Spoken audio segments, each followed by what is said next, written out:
Hey friends, we've all been watching the genocide in Gaza now for almost 2 years, and still I see Western media and even some people I know, to be quite honest, describing it as complicated or complex. And I can't but help to compare with the conflict in Ukraine, because I do remember when Russia invaded, there was no one in the West calling that situation complicated, no one calling it too complex to talk about it. The outrage was immediate, the outrage was absolute, and rightfully so. But 2 years into a genocide, and Western governments and media still try to defend Israel from the crimes against humanity. So I started asking myself, why do white lives carry so much more weight in Western politics and media over brown and black ones? And that question led me to a long road of reflection. I thought about it the entire weekend, yeah? And the first thing that kept popping to my mind was the brutal colonization of the Congo by Belgium. Something most of my Western friends don't even never heard of it, right? And so let me tell you a little bit about it. It started in 1885. The king of Belgium was called Leopold II, and essentially that bloke made Congo into his own personal rubber factory, right? If people didn't meet the production quotas, they were tortured, they had their hands cut off, or simply killed. Just so you understand, the population of Congo went from 20 million to 8 million people during that colonization process.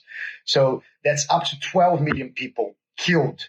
Just so you understand, in the Holocaust, 6 million people were killed. So in the Congolese Holocaust was the double of that. But again, most people in the West haven't even heard of it. Or you could even take India under British rule during the colonial period. There's a historian called Mike Davies, and he estimates around 35 million Indians starved to death while British ships carried grain from Calcutta to England, right? So there were man-made famines. So 31 man-made famines, they nearly killed 35 million people. And I'm yet to hear a minute of silence for the victims of British imperialism in India. Have you guys heard about that? I haven't. So the question is, why do Western nations treat wars in Europe as the ultimate moral tragedy, while far greater crimes are committed in the global South and are often forgotten and excused? There's a writer I love by the name of Amy Sedzadi. He wrote a great book called Discourse on Colonialism. And he has this quote that I really think applies here, right? Which says, Europeans tolerated fascism before it was inflicted on them. They absolved it, they shut their eyes to it, they legitimized it, because until then, it had only been applied to non-European people. Europe wasn't shocked by the crimes of fascism. It was shocked to see those crimes turn inwards against white European people, because the same brutality had already been unleashed for centuries across Africa, Asia, and the Americas since the 1500s. So that was nothing new. The only difference was when fascism turned into Europe in the Second World War, that's when they paid notice to it. But yet, to this day, every second week you'll see an Oscar-nominated film about the Second World War. Rightfully so. Again, I don't want to take it away. Holocaust was one of the most dark, horrific moments in human history. But it begs the question once again, where are the movies about the struggles of the Congolese villages that lost 12 million people because of the greed of Belgium? Or are we ever going to get a series on the resilience of the brave Palestinian people resisting the brutal violence brought to them by Israelis since 1947? Are we going to get a movie about the Nakba? Or even probably my favorite story of the 20th century, the Vietnamese resistance. They defeated three empires, the French, the Japanese, and then the North Americans.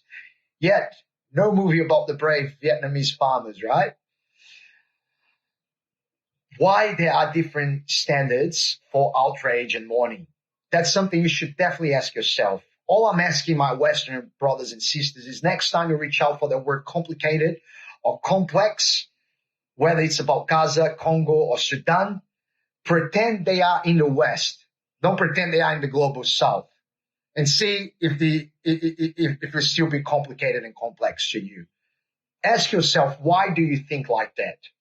Why are you conditioned to think like that as your common sense default, right? And if I could leave you with one piece of advice, would be try and bypass Western media. Try and get some independent journalists. If you want some independent journalists from Gaza, I'm happy to send it to you. So get in touch through, send me a message and I'll send it back to you. I could not recommend enough to my brothers and sisters to read Frantz Fanon, to read M. Sezari, to learn about the anti-colonial struggles of Asia, Africa, Latin America. And if you are Australian, learn about the colonial struggle of the Aboriginal people of this land. You will, I promise, help you understand the world you live in. And maybe, who knows, with a bit of help, we can change it. All right? Cheers, legends. Thank you.